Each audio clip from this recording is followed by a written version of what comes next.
né? Então, a gente está na sessão 5, Linguística e Agrárias, hoje dia 17, iniciando agora às 16 horas.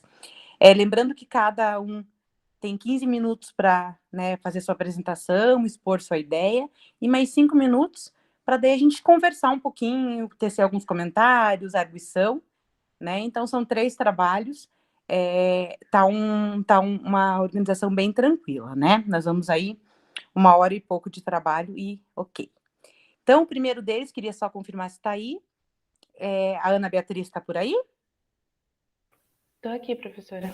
Beleza, orientada então, né, pelo professor Alexandre Chiarelli e pelo Leandro Grumboski.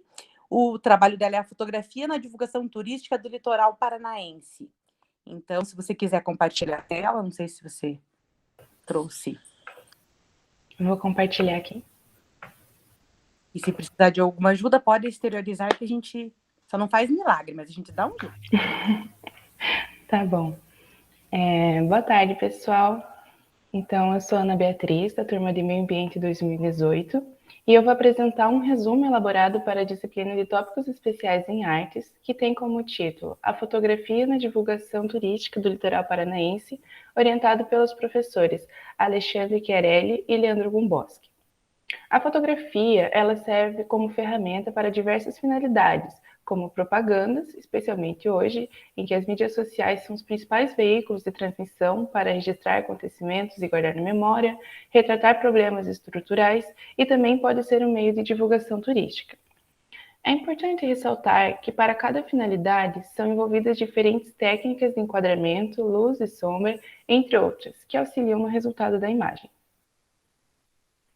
Então, o objetivo desse trabalho foi evidenciar a competência da fotografia enquanto instrumento de divulgação, capaz de expor a beleza natural, histórica e cultural do litoral paranaense. Para isso, foi analisada a importância da fotografia como ferramenta de divulgação por meio de uma revisão de literatura, baseada nos autores Hadley, de 2008, Gomes, de 2018 e Gombrich, de 2000, evidenciando o tema em questão. Então, como a fotografia pode ser aplicada para atrair pessoas? Segundo Hadley, a fotografia cativa e desencanta as pessoas por representar o mundo real, que por diversas vezes não é observado pelo olho humano no cotidiano. Ele também afirma que por meio da fotografia, o fotógrafo e o turista desenvolvem relações de sentidos. Somando então ao pensamento do autor, a fotografia agrega o valor de código de transmissão para além da linguagem falada ou escrita. Desse modo, as técnicas, principalmente de posição e enquadramento, são observadas nas imagens, bem como os atrativos turísticos mencionados. A primeira imagem retrata a cidade de Morretes, marcada pela beleza natural e arquitetônica. Já a segunda imagem mostra a cidade de Paranaguá, a maior do litoral, e os atrativos passeios de barco, além da beleza natural reconhecida pelo rio. Nas imagens seguintes, temos representações da Ilha do Mel, onde observamos diversas atrações turísticas, como o forte, a gruta e a praia em si. É interessante trazer aqui que ela é a maior atração do litoral paranaense e uma das maiores do estado. A gastronomia também se mostra como um importante fator na divulgação, tendo como pontos fortes no litoral a bala de banana, típica de Morretes e Antonina, o barreado, a tainha e a cachaça artesanal. Mas a fotografia também pode iludir as pessoas. Ainda na Ilha do Mel, percebemos essa quantidade de resíduos sólidos de diversas origens que são ocultados da divulgação, apesar de estarem presentes. A primeira imagem mostra a quantidade de lixo retirada da Ilha do Mel, segundo a Gazeta do Povo, ainda em 2009. 50 toneladas de lixo foram recolhidas em um mutirão. Já a segunda imagem é mais recente, retratando os voluntários que recolheram aproximadamente 700 quilos de lixo da ilha em 2021, segundo a Globo. Seguindo então na mesma linha dos resíduos, observamos essa imagem do Rio da Vila, em Paranaguá, onde há um ponto de acúmulo e também é ocultado. Nessa outra representação, somos enganados pela cor da água, que aparentemente é límpida, mas na verdade é resultado de um vazamento de produtos químicos e tóxicos, que alterou a coloração natural da água. Esse acidente ocorreu em 2014. Portanto, a fotografia tem potencial na divulgação? Conclui-se que sim, e é interessante pontuar que no mundo do século XXI tem potencial ainda maior, levando em consideração as mídias sociais e o modo como as imagens chamam a atenção mais do que o texto, nesses veículos de transmissão de informações. Como afirma Gomes, os aspectos turísticos são essenciais para analisar o espaço geográfico, local e regional, pois permitem relacionar as dimensões econômica, política, cultural e natural de forma articulada. São potencialidades a serem desenvolvidas, visando a exploração racional dos recursos e o desenvolvimento da economia local. Então, aqui seguem as minhas referências. E é isso, obrigada. Muito bem, obrigada pela apresentação, Ana. É bem sucinta e bem sintética, mas que apresentou, realmente conseguiu passar para a gente o geral do trabalho, né, que vocês desenvolveram. Sim, foi um trabalho, foi um resumo mesmo que os professores pediram, né, durante a disciplina, então ele realmente não foi muito aprofundado, foi bem específico. Não, mas pro nível de discussão que vocês estão, tá bem organizado, né? Com começo, meio e fim, com exemplos, né? Então, realmente, já inicio dizendo que foi uma apresentação, né, bem organizada e bem feita. Vou dar a vez primeiro para os meus colegas, que eu tenho alguns comentários, então não sei se o Eugênio ou a Jussara gostariam de tecer algum comentário ou questão. Oi, tudo bem? Olá, bom rever os meus colegas aí, Aline, Jussara, tudo bem? Então, parabéns pelo trabalho, né, bem sucinto, como a Aline comentou aí, se propôs a mostrar realmente a proposta do trabalho, né, vamos dizer assim, né? Então, se ficasse mais extensa, talvez não seria tão interessante como você apresentou agora, tá, Ana? Parabéns. Obrigada.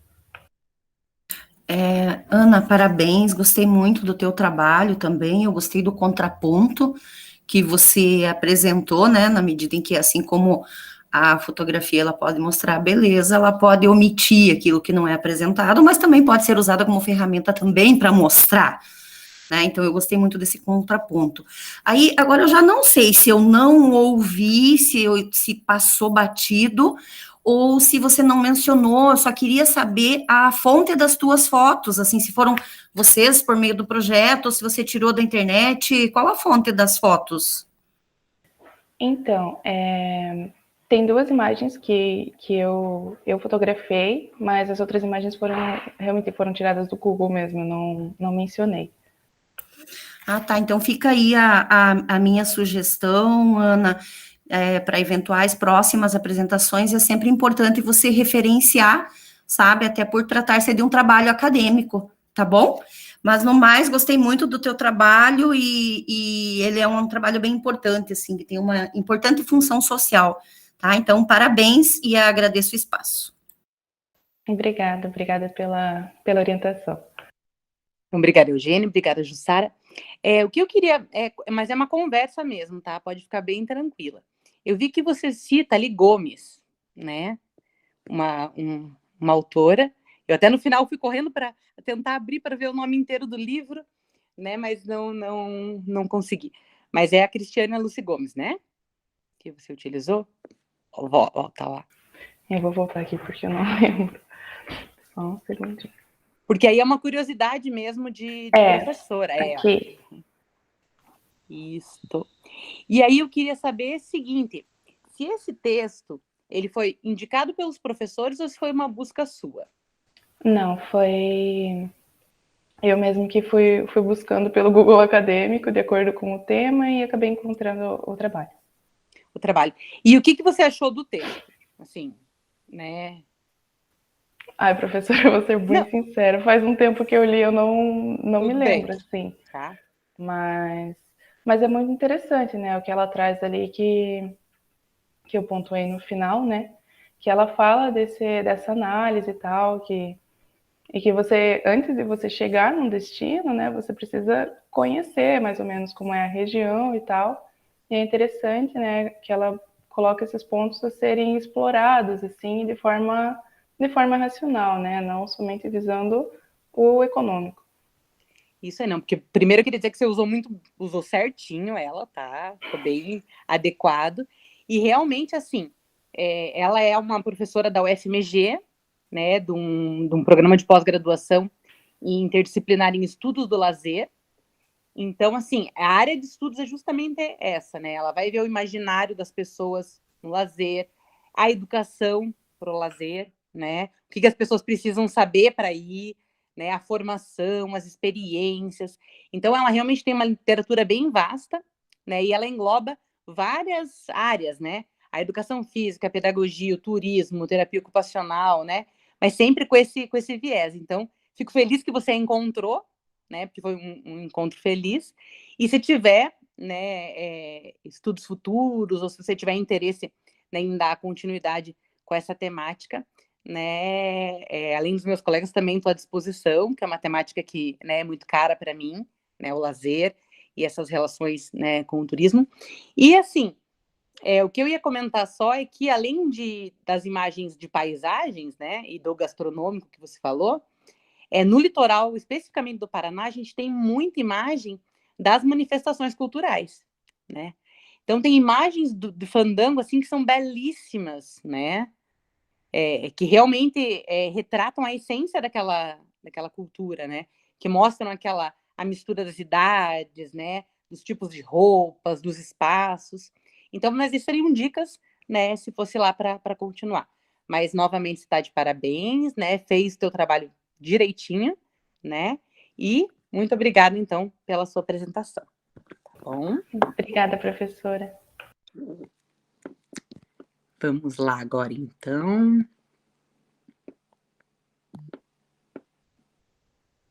Deixa eu só ler o nome aqui, porque eu tô, como é que é? Eu tô um pouco fora de forma.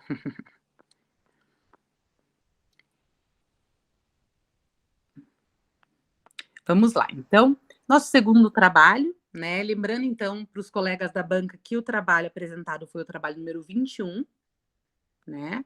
E agora, né, gostaria de chamar para ver se já está, né, disponível na sala, a Cecília. Nossa, que saudade, Cecília. Que bom ver aqui. Oi, prof, tudo bem? Que delícia! Ai.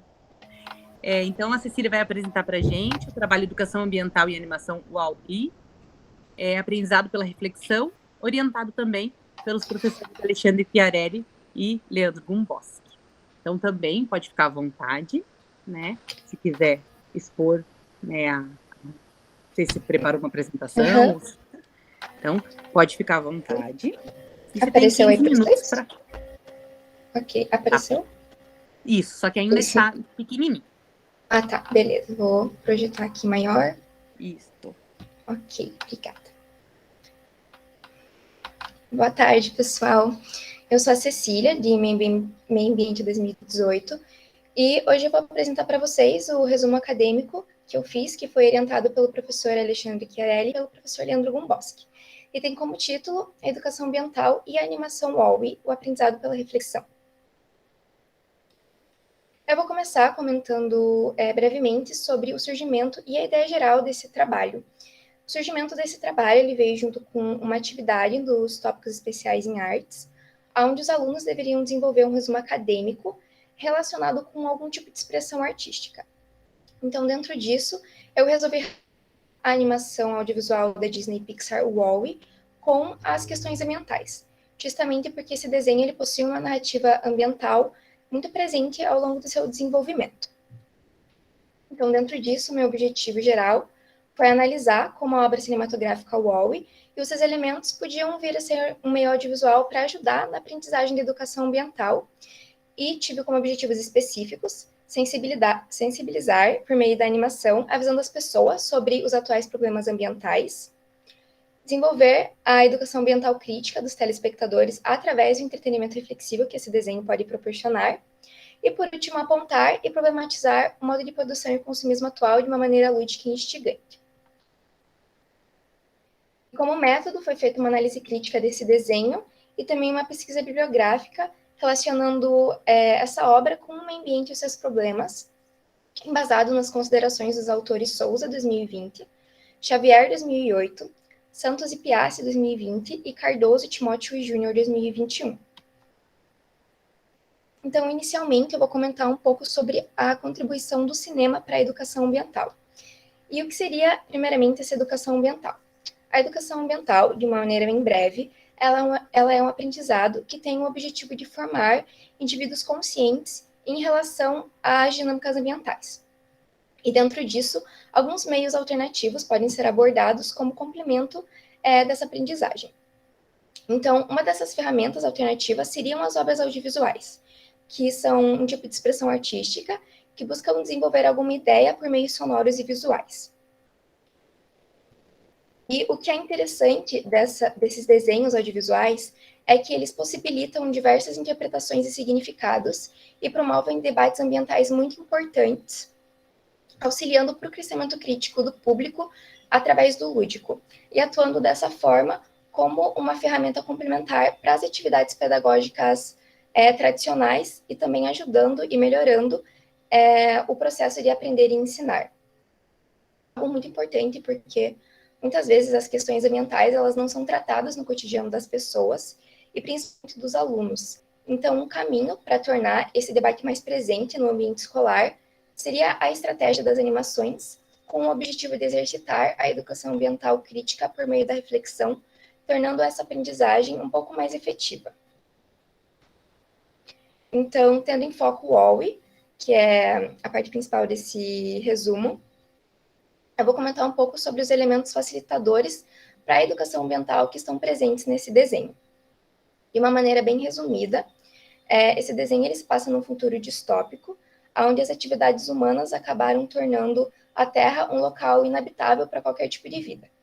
E dentro desse contexto, os humanos eles têm que passar a viver no espaço, dentro de um cruzeiro espacial, e eles deixam na Terra alguns robôs responsáveis por fazer a limpeza da poluição que ficou aqui.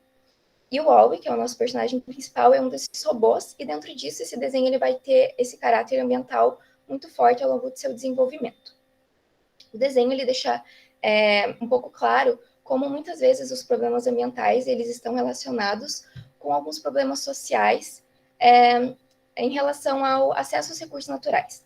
De forma que muitas vezes esses recursos eles acabam sendo acessados por uma pequena parcela da população, e isso acaba gerando um desperdício muito grande e uma fabricação de produtos que acabam sendo inúteis para a qualidade de vida.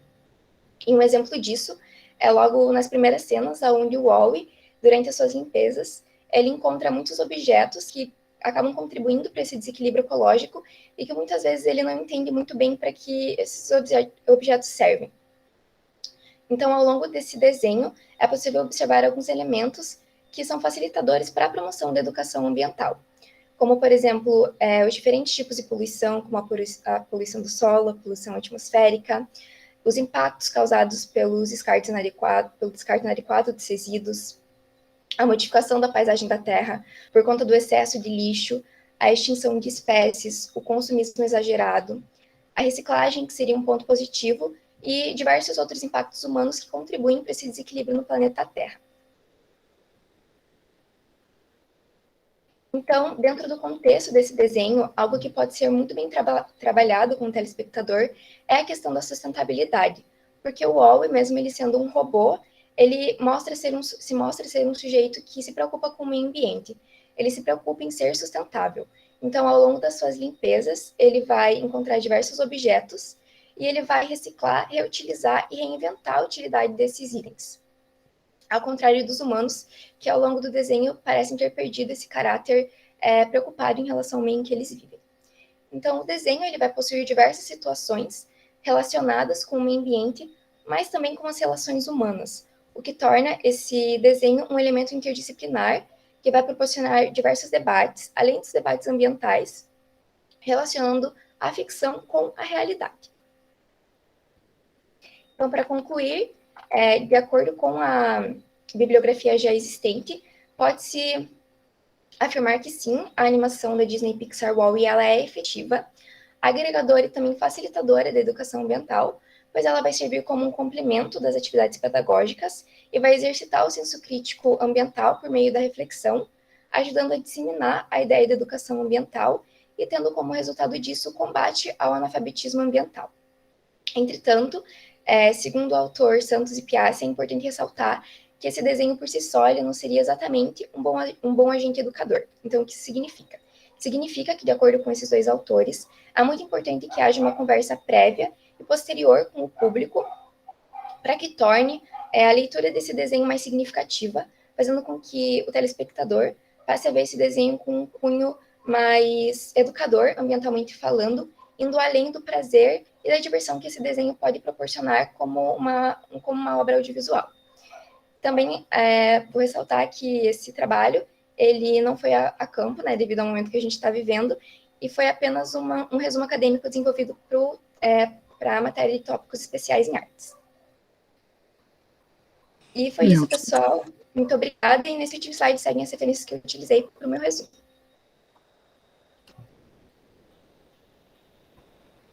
Ok, tô só dando uma olhadinha ali. Que eu adoro ver referências, tudo. É muito bacana, né, Cecília? Muito obrigada pela apresentação. Também nos conseguiu dar realmente uma ideia, né, da análise toda que você fez. E como da vez anterior, eu vou inicialmente abrir a palavra para meus colegas, daí eu tenho 2 questõezinhas para conversar com você. Olá, Cecília, tudo bem? Estão me ouvindo, né? Não, parabéns pelo trabalho. Eu sou suspeito de falar da área de cinema, que eu gosto muito, de trabalhar com vídeos, etc. Eu acho que qualquer meio, né, que você utilize o cinema, principalmente para adolescentes, crianças que seja, para você prender a atenção dela, ainda mais num tema sobre educação ambiental, é de extrema importância, né? E aí, como você mesmo disse, que o próprio filme ele não é tão elucidador assim, mas auxilia nesse processo de educação ambiental, né, do analfabetismo ambiental. A minha pergunta seria, como na pandemia nós não tivemos oportunidade de botar nada em prática do que a gente queria, né, tanto eu como você, dos meus trabalhos também, dos colegas também, como que você, voltando aí desse momento pandêmico, você pretende expor esse seu trabalho de forma prática? Não sei se você abordou isso na sua fala, mas gostaria de ser uma forma mais, né, mais sucinta sua, como que você poderia expor isso aí em sala de aula, nos colégios, usando quais equipamentos, etc. Então, eu não trabalhei em relação a isso, porque como foi uma atividade de uma matéria desse último ano, eu não coloquei na minha apresentação e nem no meu resumo.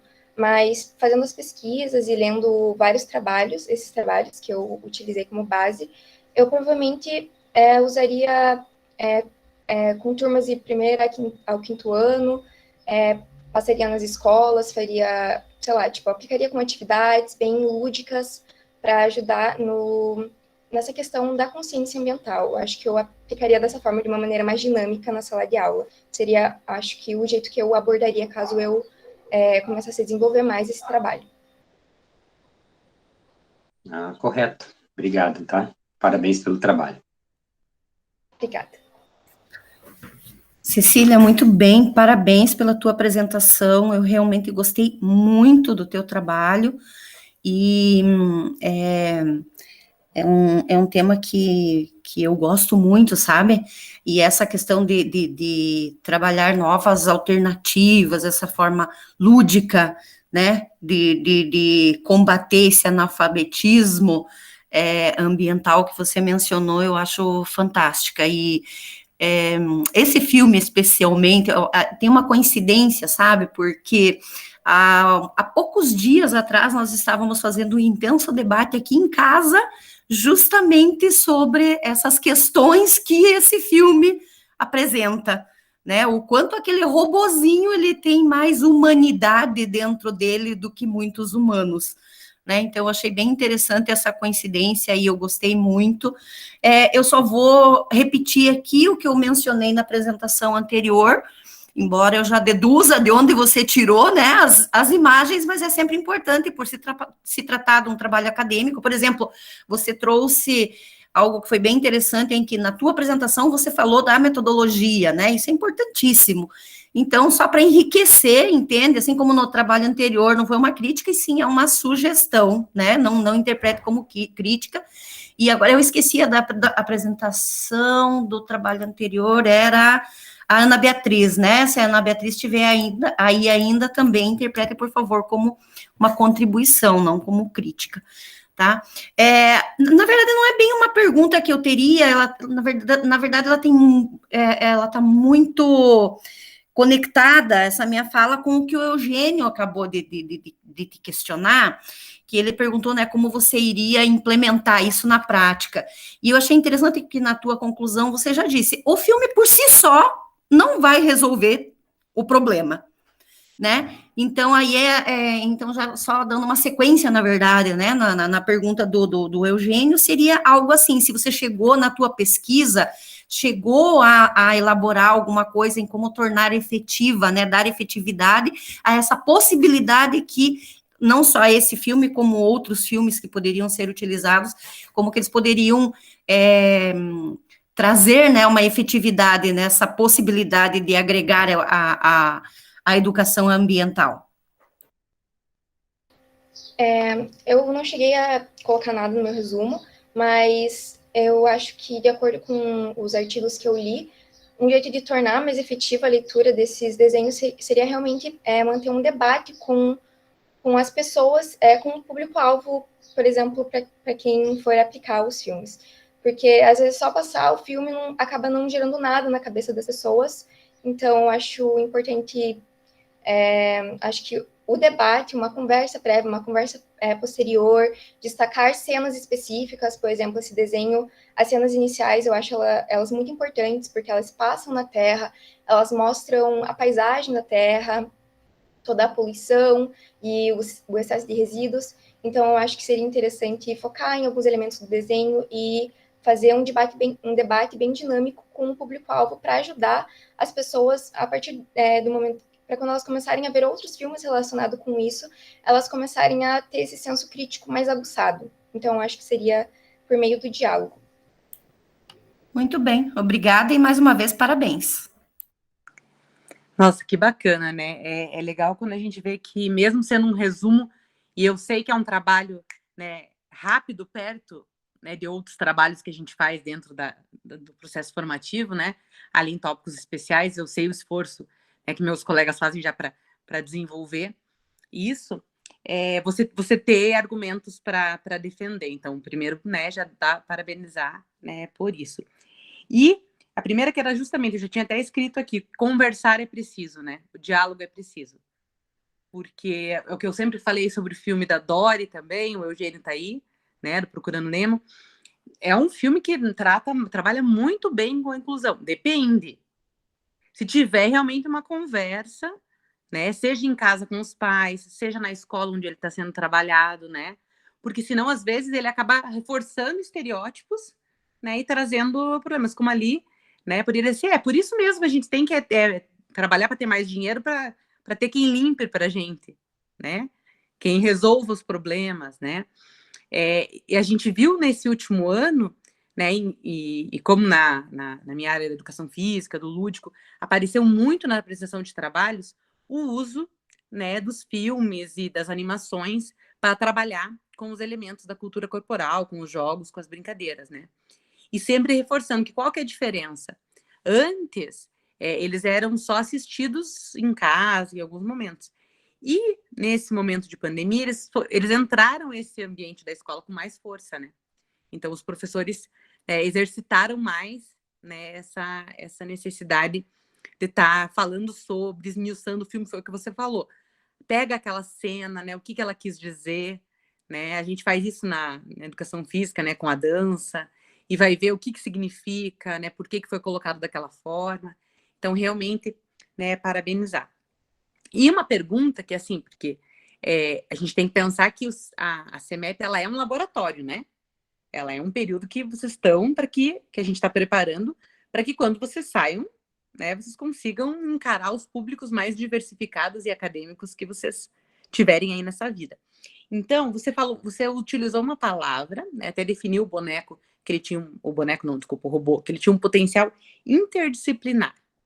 Então, eu queria só que você falasse o que você, né, nessas leituras, mais um destaque, referências bem atuais, né, pesquisou coisas bem novas, o que você a partir dessas leituras, conseguiu aprender esse conceito de interdisciplinariedade?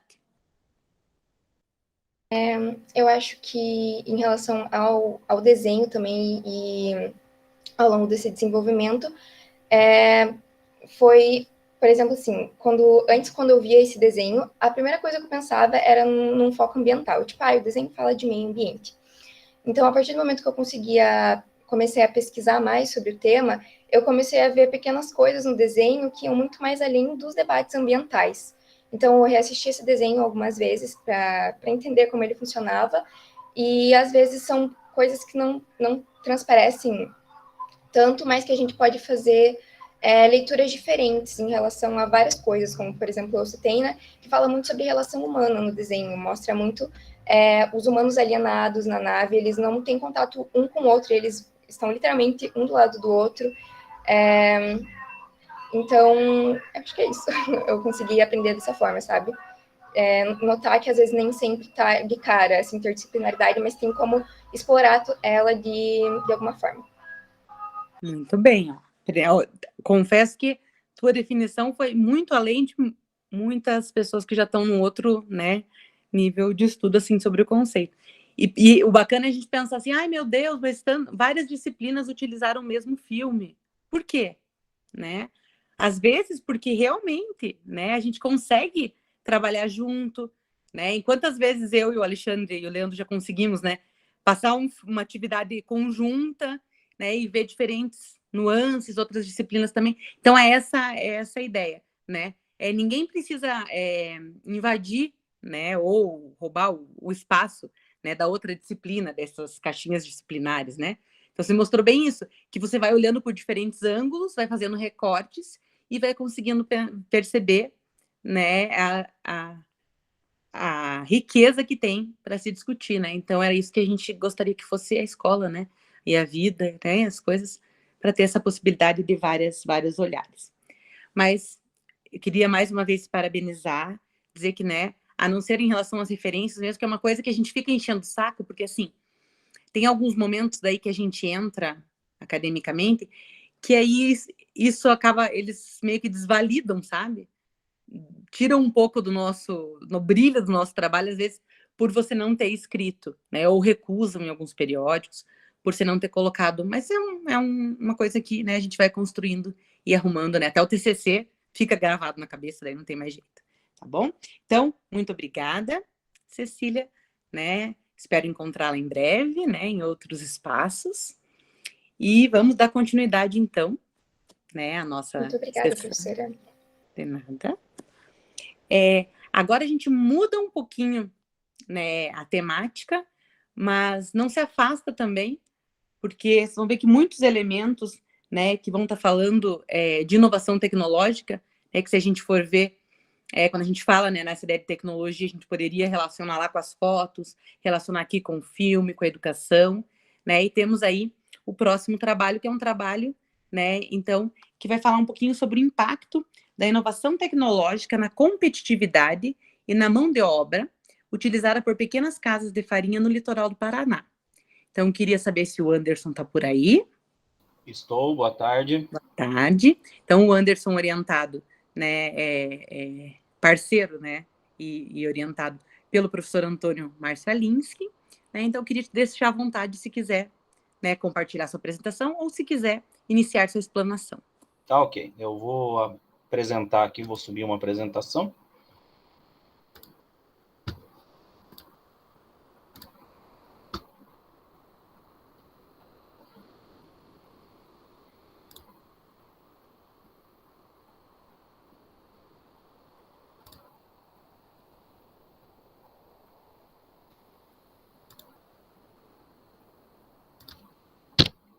Está ok para vocês aí? Perfeito. Então, tá ok. Boa tarde a todos e todas.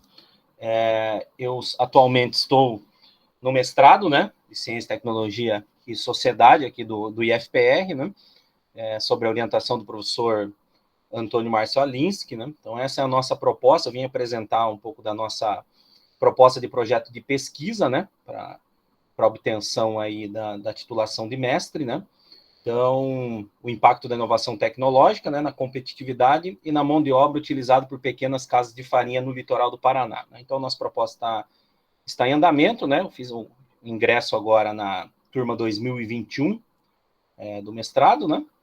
Após aí esse período, entramos aí no período pandêmico, né? Na última seleção, então não tivemos ainda a possibilidade de trabalho aí presencial, né? Infelizmente apenas remoto, né? Então vamos dar sequência. Aqui é uma proposta de uma imagem da Embrapa, tá? Que é como era pensado antigamente a estrutura de uma casa de farinha, né? De um espaço de produção de farinha de mandioca, tá? Então nós temos aí ao fundo a produção, né? Que era um local próximo à estrutura, uma estrutura mais rudimentar, né? Para realizar os procedimentos para a produção de farinha, né? Então nós, ao longo aí da apresentação, eu vou repassando, né? Nós temos algumas casas de farinha ainda no litoral que trabalham com uma estrutura muito próxima como essa da imagem, né? Uma estrutura mais rudimentar, tá?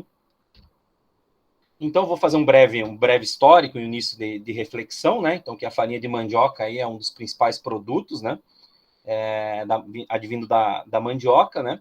E é essencial também na alimentação da população brasileira, né? Então, grande parte aí da farinha produzida é produzida nas regiões norte e nordeste, né? Então, naquela região norte e nordeste, nós temos aí também a proximidade ainda com a forma em que os índios produziam, né? Que foram os primeiros cultivadores de mandioca, enfim, de produtores de farinha de mandioca, né? Então, a mandioca é a produção, né, da farinha no litoral do Paraná, né? Então, a produção local de mandioca, ela é principalmente destinada aí em forma de farinha, tá? Então, a produção praticamente toda ela é destinada a fazer a farinha de mandioca, né? Então, nós temos também a questão da farinha de mandioca versus aí a cultura local, né? O saber fazer da farinha de mandioca, né? Que dá uma diferenciação do produto, né? Também é uma proposta também de geração de renda, então muitas famílias ainda têm a sua renda advinda da farinha de mandioca, né? Então também gera uma segurança alimentar para essa população, tá? E nós temos também a questão da diminuição do número de casas de farinha no litoral, tá? Por causa de algumas questões que eu vou explicando mais para frente aí, por que tem essa diminuição no número de casas de farinha, tá?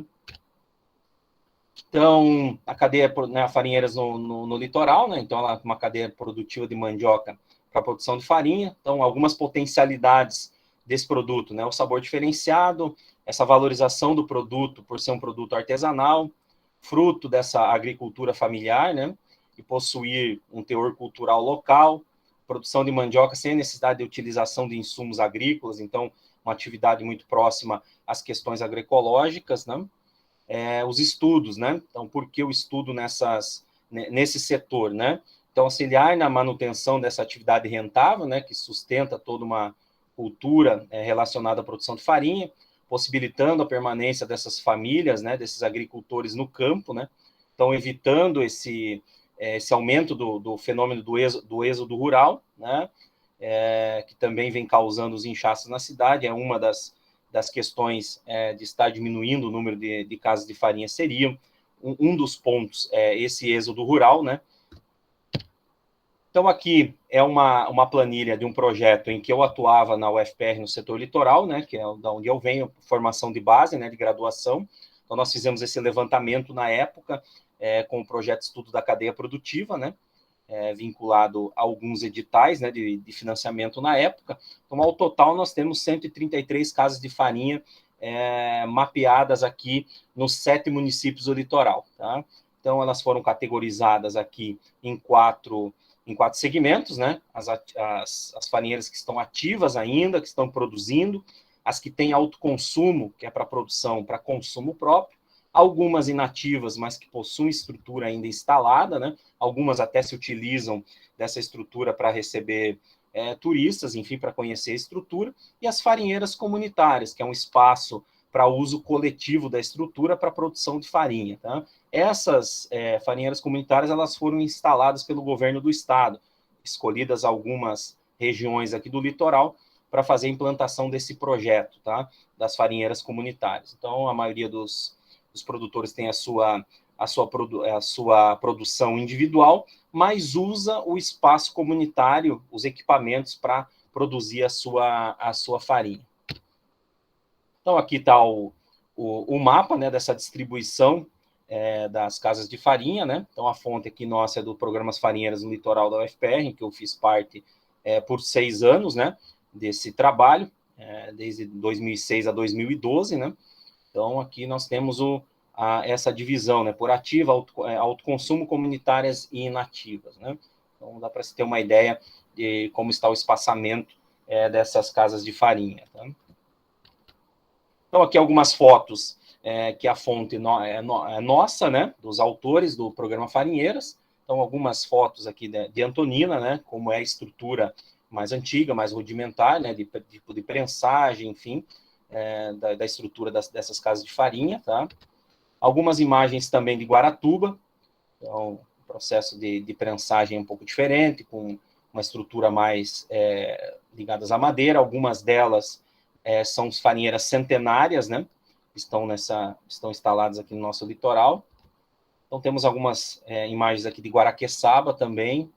Então, algumas ainda funcionavam com o uso de animais, né? Até antigamente, né? Então, era amarrado principalmente búfalos, né? Na estrutura, e esses búfalos iam circundando a estrutura da casa de farinha, fazendo movimentar toda a estrutura para prensagem, enfim, para ralar a mandioca e fazer essa torrefação, né?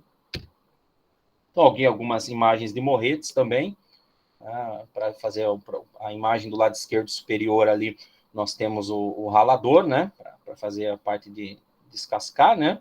Embaixo aqui uma imagem de um forno para a torração da farinha. Então temos aqui também algumas imagens de Paranaguá, tá?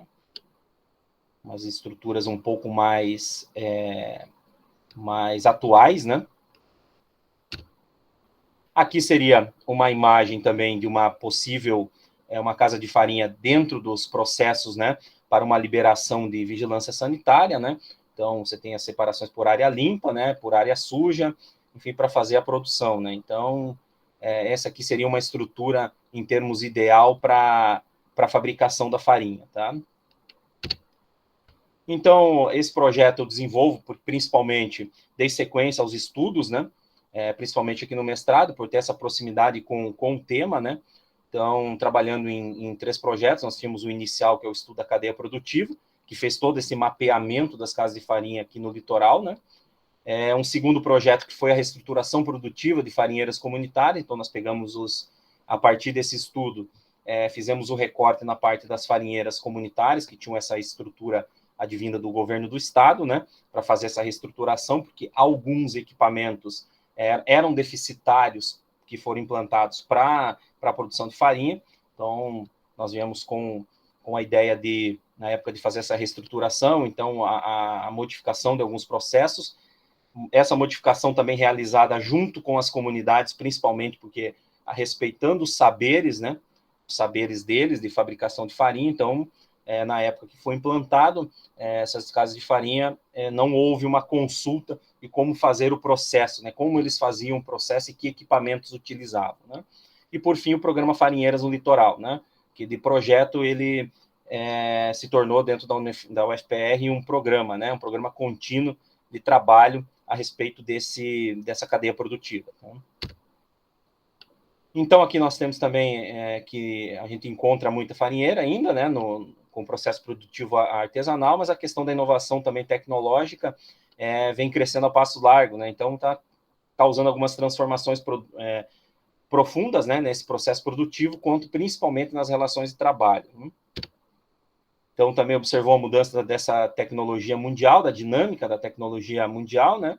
Então, manifestou também essa explícita ocorrência de um grande número de inovações tecnológicas, né? Essas possibilidades oferecidas para impulsionar os setores produtivos, principalmente, né?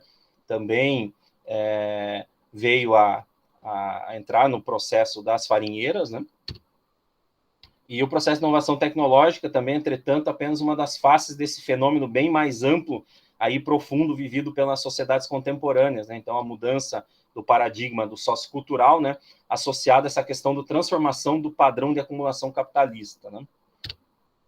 Então, alguns objetivos aí do projeto, né? Diagnosticar as principais inovações tecnológicas aí adotadas no processo e no produto, né?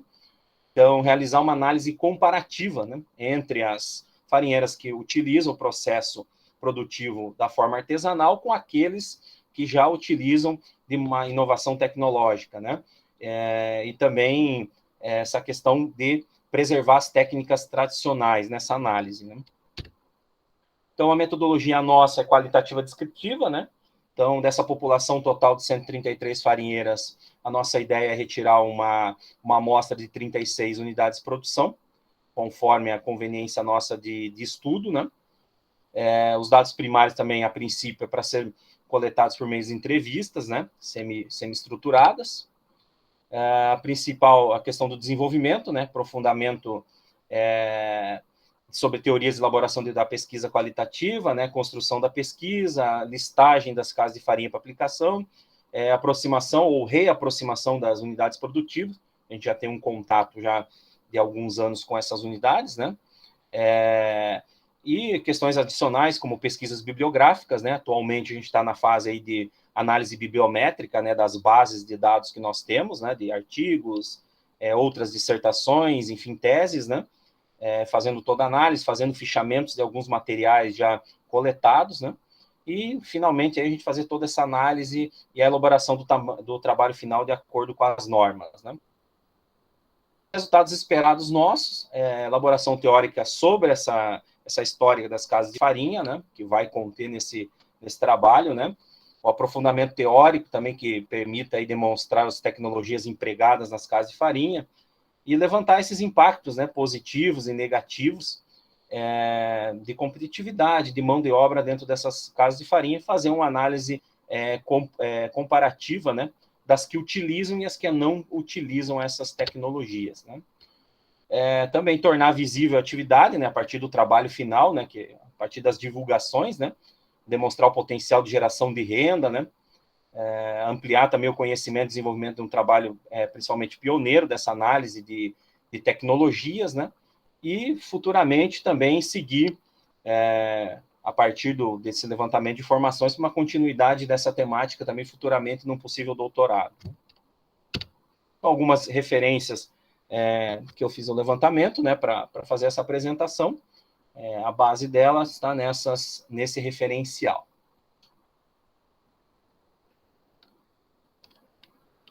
Ok, eu encerro por aqui.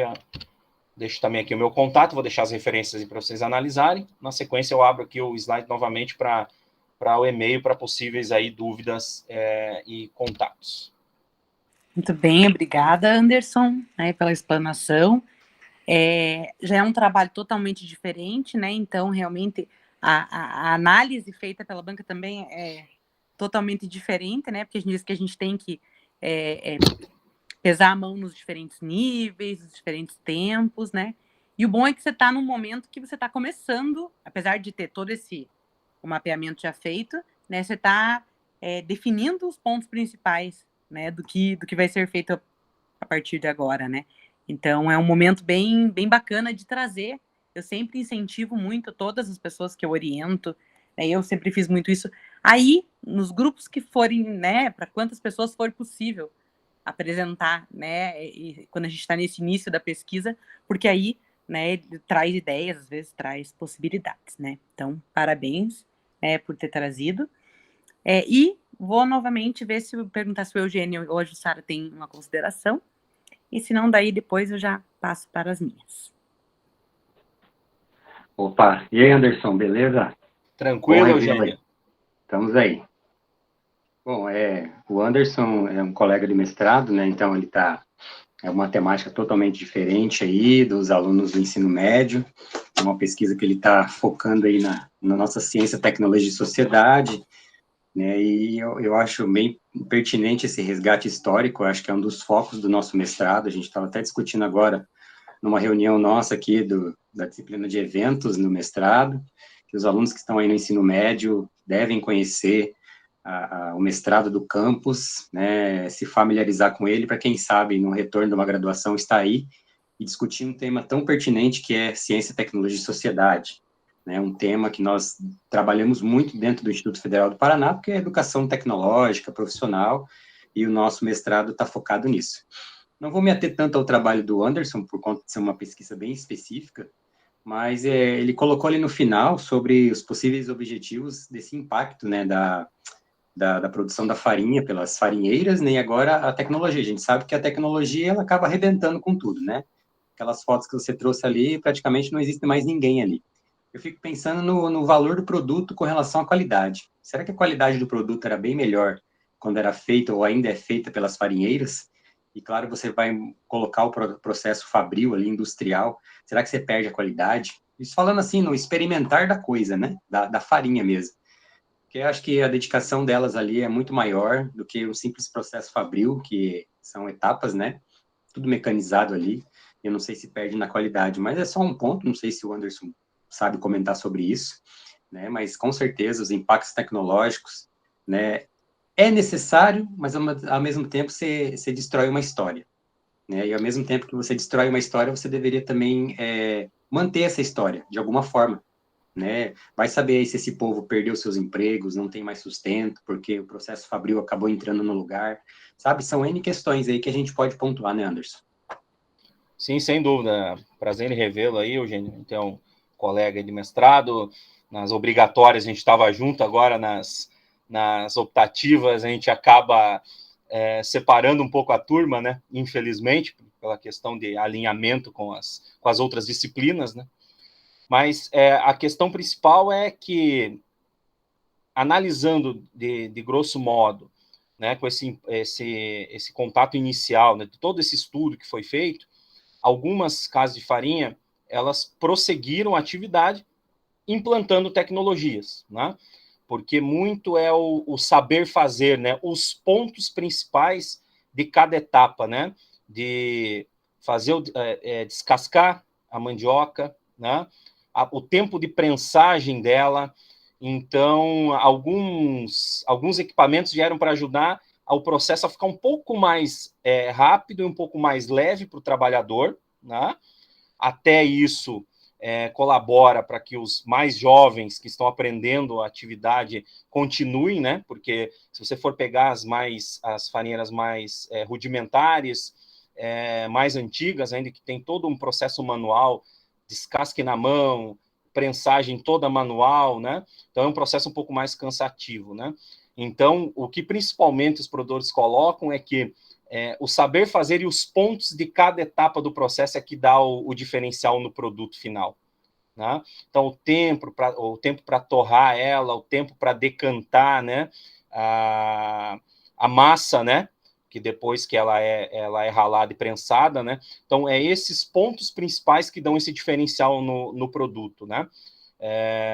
Claro que, se você utilizar as inovações tecnológicas, enfim, os equipamentos novos que estão no mercado, um tipo de prensa e tal, e você não se atentar mais a esses pontos, né, de cada etapa, você pode prejudicar, como a gente já até viu em algumas visitas anteriores no nosso programa, na época, né, no projeto, porque daí facilita demais, perde-se um pouco do foco do trabalho e do processo produtivo, né?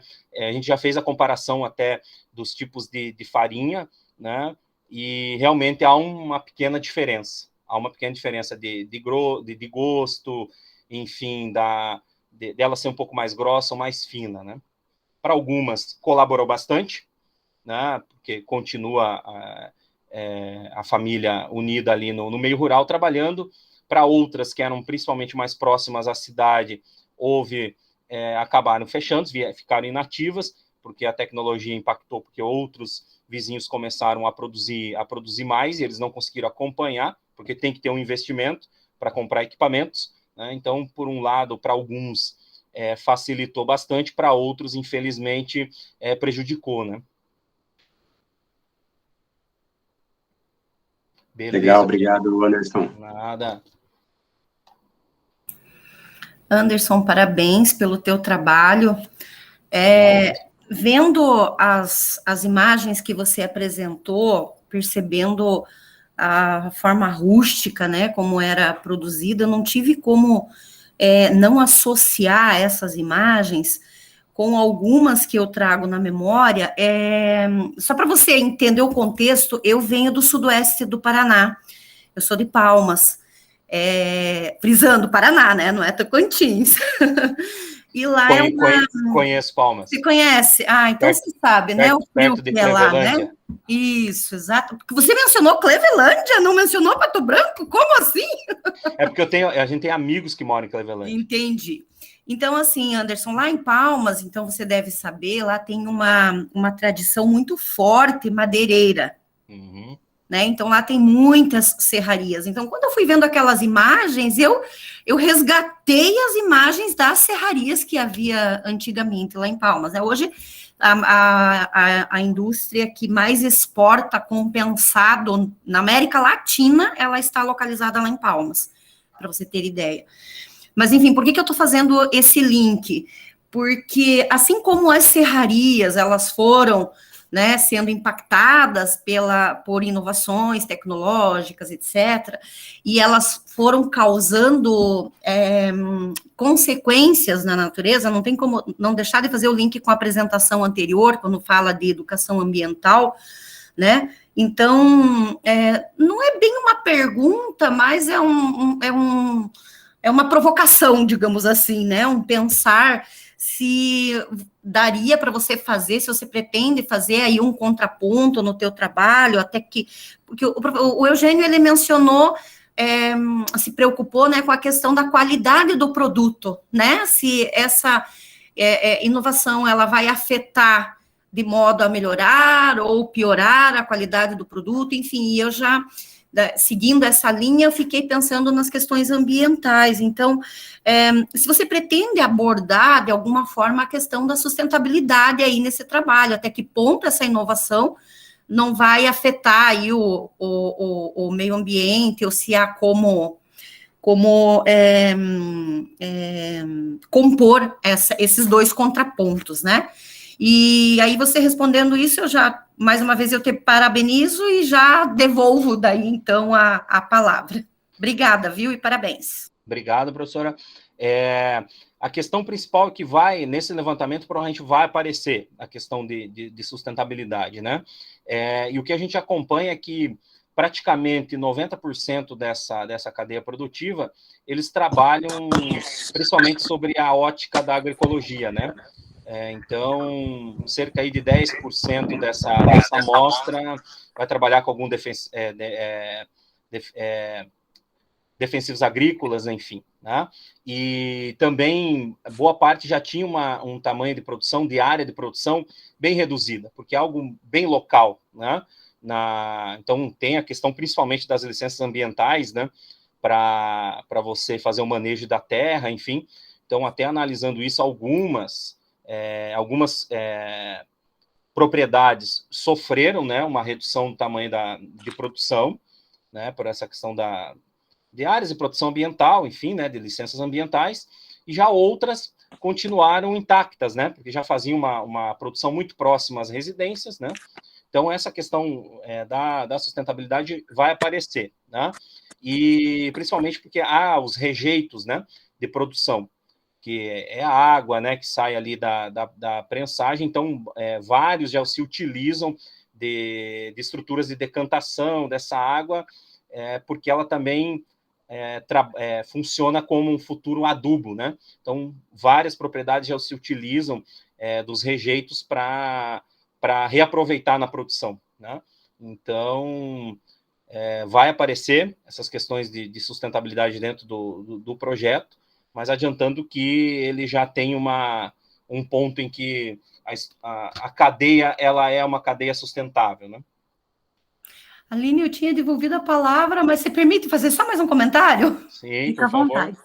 Valeu, obrigada, Aline. Então, Anderson, agora você mencionando, me ocorreu mais uma coisa e fica a título de sugestão, até porque você precisa fazer um recorte na pesquisa, mas para você pensar e trocar uma ideia com o teu orientador, para, de repente, aí fazer alguma abordagem, quando trata da sustentabilidade também, porque, salvo engano, essas farinheiras, elas podem ser consideradas como agroindústrias, né? Então, elas teriam alguns incentivos, etc., algumas isenções, tratamentos especiais, né? Então, era só isso que eu queria mencionar, que eu lembrei no decorrer da tua fala. Obrigada, Aline. Agora sim eu devolvo a palavra. Ok, obrigado pelas contribuições. Imagina. São 3 pontos eu diria muito mais de análise metodológica, assim, do que, né, do conteúdo, que realmente não é um conteúdo que eu tenha tanta proximidade assim, né? Mas primeiro, eu achei muito interessante quando você falou respeitando os saberes, né? Com essa ideia de dar voz, né, aos que conhecem, né? Eu trabalho com o Sertor, né? Uma linha de análise do Sertor, então que vai falar dos modos de fazer, né? E do valor dessa cultura ordinária que a gente chama, né? Que é o que é feito todo dia, que foi sendo feito, né? E o valor que isso cria, né? Nessa farinha que é feita à mão, né? Como eu disse, né? Naquele processo mais artesanal. Então ela tem um valor agregado, né? Então são elementos que acho que não tem como a gente fugir, né? Quando vai estar até porque é ciência, tecnologia e sociedade, né? Quando essas 3 palavras se juntam, né? Elas trazem tudo isso junto, né? Você tem que realmente olhar o amplo, mas tem que olhar o de perto também, senão você não está inserido. Então, assim, achei muito bacana mesmo, né, na tua fala, porque dá para ver que isso já está orgânico. Então, isso é que eu acho que é uma coisa, né, muito bacana. Em relação à metodologia, só me incomodou uma frase que você colocou, e já no resumo também, que é o conveniente, que você vai escolher, né, as farinheiras por conveniência do pesquisador. Então, assim, eu sei que muitas vezes, né, são critérios subjetivos que são utilizados. Isso é totalmente legal no sentido, né, que traz, né, às vezes um desenrolar muito melhor para o trabalho e tudo mais.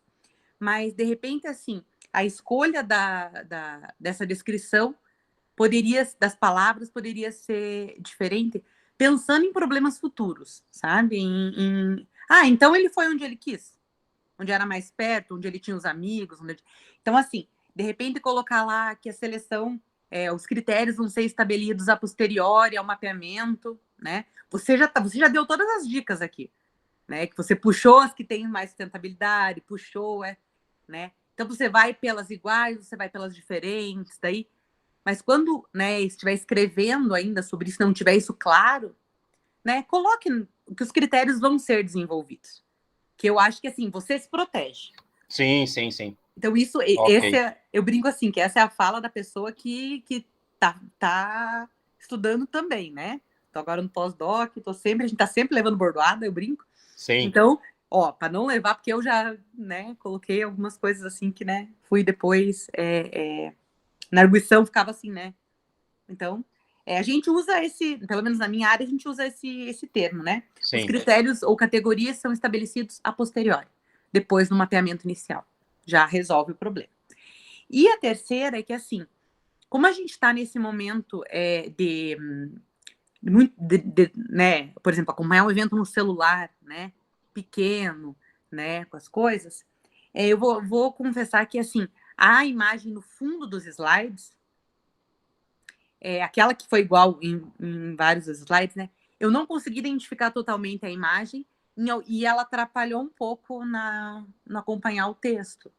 Então, assim, provavelmente, se a gente estivesse né, igual foram outros eventos lá na sala, com a projeção, isso estaria resolvido, né? Porque aí a projeção Sim. daquela.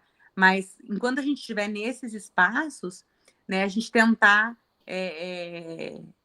pensar em formas de como que as pessoas vão conseguir enxergar em telas pequenas, né? Claro, se aproxima, você lê, mas você não vê o todo. Então, assim, são coisas que estamos todos trabalhando, né? Eu vejo nas aulas que eu dava no passado, os primeiros alunos, professora, não dá para enxergar nada, tira, muda, troca, vamos, né? Então, né, para ser mais inclusivo, porque realmente era difícil de acompanhar. Mas, no mais, desejo, né, um bom desenvolvimento. Obrigado. Eu realmente admiro muito quando as pessoas têm essa linearidade nos estudos, porque eu acho que isso comprova também, não é falando isso sendo contra quem faz grandes mudanças, mas sim dizendo que pessoas conseguem fazer as escolhas que lhe satisfazem já no início, né, numa trajetória, né? Então, isso acaba sendo mais prazeroso, né? Porque você não precisa começar tudo de novo a cada imersão, né? Então, deu para ver como você tá ali, né, repleto desse conteúdo já, desses espaços, né? Então, eu realmente acho que vai ser um trabalho que vai fluir, vai ser bem fluido, assim. Espero estar na apresentação daqui a um tempo, né? E até a gente diz, né, que a gente tem o prêmio do Meu Caneco, né, que é o da valorização da cultura local. Então, esse trabalho tem já um potencial futuro para isso, né? Quando ele trouxer esses dados, né, registrar isso, trazer isso, né, como isso é louvável e tem aderência, né, ao programa de mestrado. Então, isso, quem está dentro sabe como é bom, né? Quando a gente escuta, nossa, tem aderência, eu tô dentro, tá né? Tô no caminho. Então, queria parabenizar, né, você e também, né, seu orientador, que eu sei que sempre, né, esse trabalho é escrito a muitas mãos e, né, é pensado e refletido junto, tá? Eu até esqueci nas outras duas apresentações, mas queria abrir para ver se alguém, de repente, que está na nossa sala gostaria de fazer alguma pergunta, alguma coisa. Nós estamos aproveitando enquanto alguém se manifesta, relembrar. Se alguém ainda não registrou sua presença, né, o link ainda está no chat, né, foi colocado 2 vezes ali pela coordenação. Estou vendo se tem, mas não tem nenhuma mãozinha levantada. Passamos um pouco do horário, né, mas eu acho que num diálogo interessante, construtivo, como é para ser, né, e eu, né, agradeço mais uma vez, eu não consigo ver o todo, não sei se o Alice que está com a gente nessa sala, mas eu queria agradecer especialmente, né, por trazer, né, por incentivar você a estar apresentando, né, o projeto aqui, porque o que o Eugênio falou é realmente muito importante. Não só para instigar os alunos do ensino médio a terem vontade de ir para o mestrado, mas para eles conseguirem compreender como a gente trabalha, né, com esses estudos que vão desde o ensino médio até lá na ponta, né? Então, os temas são recorrentes, são espiralados, né? Como é que a gente revisita eles, né? E eles vão conseguindo se desenvolver. Então, eu acho que realmente, né, essa é uma prática que tem que ser incentivada, né, por todos os orientadores. Tá certo? Beleza, obrigado, gente. Obrigado pelas contribuições, eu agradeço mesmo. Alguém tem mais algum comentário, alguma... Não? Então, só queria finalizar, queria agradecer aos apresentadores, aos membros da banca por dispor um tempinho, né, e colaborar com os trabalhos do nosso evento. E fazer o convite já para as atividades do período da noite. Teremos sessões de apresentação de trabalho, teremos palestra e teremos uma oficina também. Então, obrigada a todos, aos membros da banca, aos apresentadores, aos colegas que estiveram aí participando das atividades. Muito obrigada, pessoal. Um beijão. Tchau, pessoal. Até mais. Tchau. Tchau, tchau. Obrigado.